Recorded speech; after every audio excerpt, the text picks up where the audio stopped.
Alright, magandang hapon na ho sa lahat natin ng mga viewers Luzon, Visayas at Mindanao all over the world. Welcome naman sa ating panibagong video, panibagong reaction, mga ka-action, mga kakampeng. So eto na nga ho, masyado yatang nagpapahalata si Congressman Pulong ng 1st District ng Davao. Kapag pala tinatamaan, sumasagot agad ho mga ka-action. Tila yatang nasasaktan si Pulong sa naging panawagan. Kaya ito ho ang naging sagot niya mga ka-aksyon. Okay, Congressman Pulong, wag naman masyadong magpahalata. Anyway, kahit hindi ka naman magpapahalata, alam naman ho namin. Oo. So, eto nga po ang post ng News 5. Itong naging sagot ni Congressman Pulong. Ayan po ha. Ayan. Basahin ho natin para lubos nyong maunawaan. So, ayon dito sa post ng News 5, bakit kailangan gawing demonyo ang China? Question mark. Sinabi ni Davao City 1st District Representative Paulo Pulong Duterte na hindi dapat hilingin ni Defense Secretary Gilberto Teodoro Jr. ang pagbibitiw ng mga opisyal na itinuturing na pumapanig sa China dahil ang kanilang mandato ay nagmumula sa taong bayan. Giit ni Duterte, kung may paglabag sa batas ang isang opisyal, nararapat itong idaan sa tamang legal na proseso sa halip na manawagan ng pagbibitiw.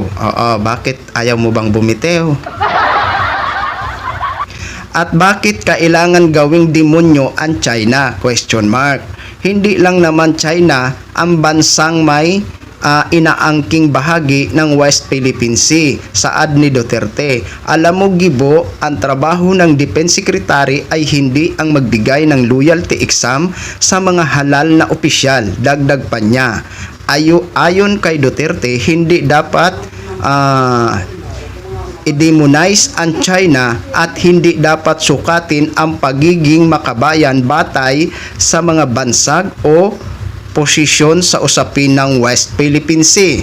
So yan po ang naging sagot ni Pulong Duterte sa naging panawagan o naging pahayag ng DND na si Gibo Teodoro. Bakit? Tinamaan ka ba? Di ba nakakahiya, Congressman Pulong, na dapat kayo ay opisyal ng bansa natin, inaasahan ho namin kayo na magkaisa po kayo sa oras ng paninindigan sa ating bansa or teritoryo, di ba? Pero masakit isipin na nagwawalang kibo kayo every time na may ginagawang harassment ang mga Chinese Coast Guard sa ating mga Philippine Coast Guard, Philippine Navy. Parang tikom ang bibig nyo. Napakasakit bilang sa aming mga ordinaryong Pilipino.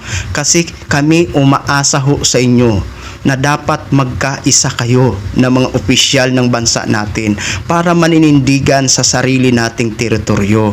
Pero nakakalungkot isipin na may ilan tayong mga opisyal na tila yatang parang wala lang sa kanila ang mga nangyayari dyan sa West Philippine Sea sa panghaharas nitong mga Chinese Coast Guard.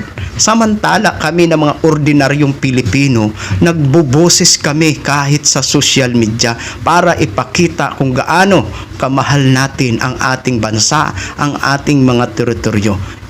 How much more kayo na mga opisyal na dapat kayo ang manindigan, kayo ang magboses, kasi kayo ang opisyal ng gobyerno na inaasahan namin. Pero ano ho ang nangyayari? Di ba nakakadismaya? Ngayon kung nasaktan ka man sa naging panawagan nito ni DND Gibo Teodoro, ako agree po ako. Di ba? Marapat lang na mahiya naman kayo.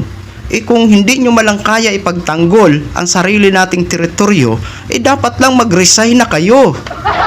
Siniswelduhan kayo ng taong bayan para magtrabaho ng patas, no? Lalo na kung ang nakataya ay ang ating mga teritoryo, 'di ba?